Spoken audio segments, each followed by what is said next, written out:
Nanguna sa bagong Pulse Asia Survey ang mga senador na nasa partido ni dating Pangulong Rodrigo Duterte.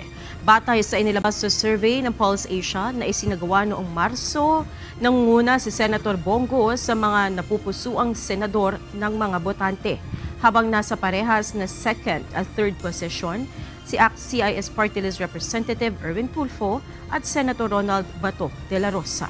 Nasa pang-apat na pwesto naman si former Senate President Tito Soto. Samantala, nag-aagawan naman sa 5th to 11th place sina Senator Pia Cayetano, Senator Ramon Bong Revilla Jr. at former Senator Panfilo Ping Lacson. Nasa 5th to 12th place naman ang TV host na si Willie Revillame, Ben Tulfo at Makati City Mayor Abby Binay. 6th to 13th place naman si Senator Lito Lapid, habang 8th to 16th place si dating Senador Manny Pacquiao.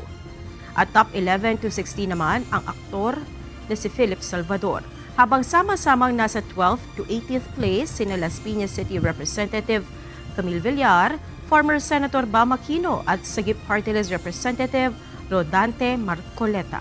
Ang naturang survey ay isinagawa ng Pulse Asia sa 2,400 na mga respondent edad 18 pataas noong March 23 hanggang March 29.